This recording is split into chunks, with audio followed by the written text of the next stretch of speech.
Hey guys, what's up? It's Harbor, and today is February 20th, 2021. Today we are in the car going to San Bernardino to play a soccer scrimmage. As you can see, we're on our way, and we're very excited, or at least I'm very excited, but I can't wait to get back on the field and play some games.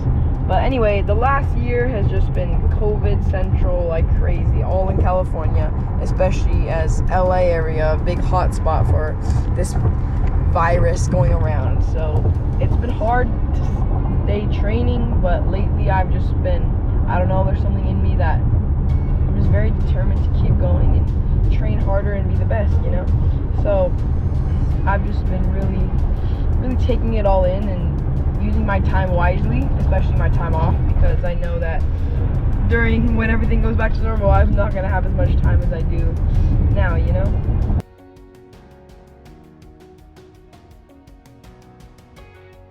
I love watching the professional teams, Champions League, World Cup, in any league, you name it. Premier League, La Liga, Bundesliga, Ligue 1, Serie A, anything, MLS, you know? I love watching, and I just feel like seeing those players, like, that inspires me as well, and I just feel like I love the game in just so many ways. It's hard to explain. Being from the United States, who's not known for soccer as much, where do you think, like, United States players lack that you see other international players have? I don't know, if other countries just have something inside of them that, like, make them so passionate and love the game in so much, and like will cry if your team lose, you know? I don't really see that here often, you know? Like, especially me, I love this game so much that I get very passionate, and sometimes it's a disadvantage for me in ways because I just can't handle all the frustration inside my body that maybe I just start crying in the middle of the field and there's nothing I can really do about it, you know? But I feel like that is what kind of separates other players. And I feel like another thing, that this is just from my opinion, but like I feel like other places and other countries really work on like technique and like footwork and everything, and I feel like a lot of like players in the US it's always like you need to like lift your weights and like be big body and like they get the tallest and fastest guys rather than like the most technical, you know? So I feel like that's also a big aspect. As a young 13-year-old player, like, you know, what do you think it's going to take, you know, to become a pro? Like right now in this crazy times, what are a pro? I get this question not a lot, but I always ask advice to any pros or anything that I can talk to about what they have done, and I really listen, and I not study, but I really pay attention to what they say. And I just think that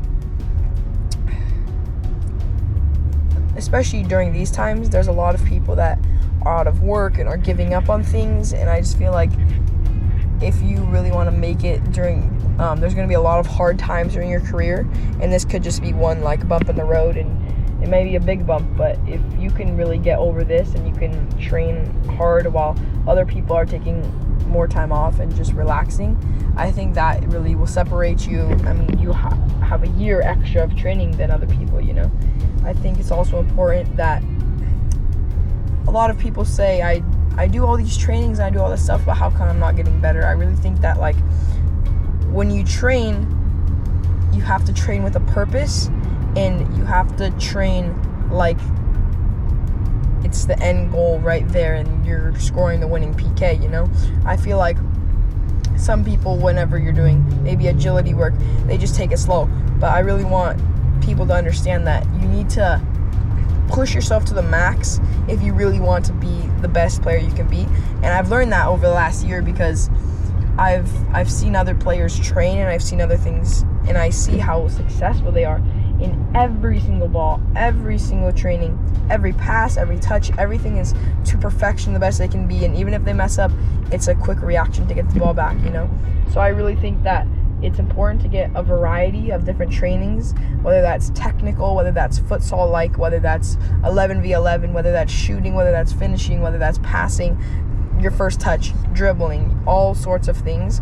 I feel like you need to make sure you get the most out of each training session you do, because some people may get more training sessions than other people, but if some player has 2 trainings a day and you have 1, if you really give everything in that hour and a half, I think that you'll be just as fine during that time. I used to always think that my trainings, I wasn't training enough, and then I always really thought about to myself, well, am I giving all I can give for this little amount of time that I am training? Because like everyone says, in the games your training pays off, and that is what I really would say that it takes.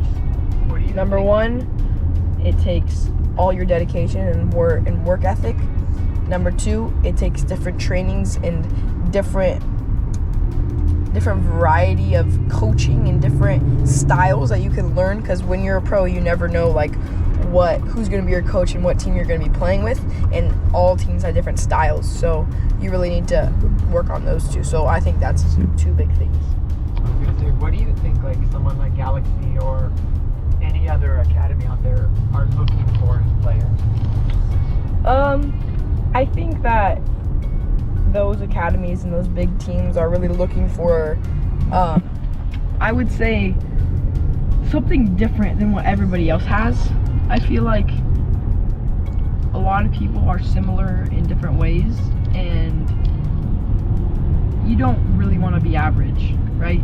If you think about it, if you're the leader and you're the top player on your team, and the team relies on you in big moments, when you succeed and when you do the best you can do, it's the best feeling, because you get all the glory and and it's like all your hard work is paid off and your team celebrates with you. But when you don't do it correct, it's like it was all your fault and you messed it all up, right? So in my opinion, I would rather be that than an average player that doesn't get to experience the highs and the lows, because I feel like that's all about your career, and I feel like as long as you have more highs than lows, it's worth it in the end, no matter what. But I really think that, sorry, that was an off topic, but anyway, I feel like they're looking for definitely a dedication, work ethic to be able to be determined and work on your own. What are you going to work on this year in your soccer career? One thing that I definitely want to work on this year is like finishing my chances, because I know when I get older, I'm not going to have as many chances as I do during these times. And yes, I still score goals, but I feel like, imagine if I have 4 chances and I put only 1 or 2 in, it could be a much difference if I put all 4 in, So I feel like finishing and being a leader through my team and leading us to have a much more successful season, I think that will be my goals for this year. Peace.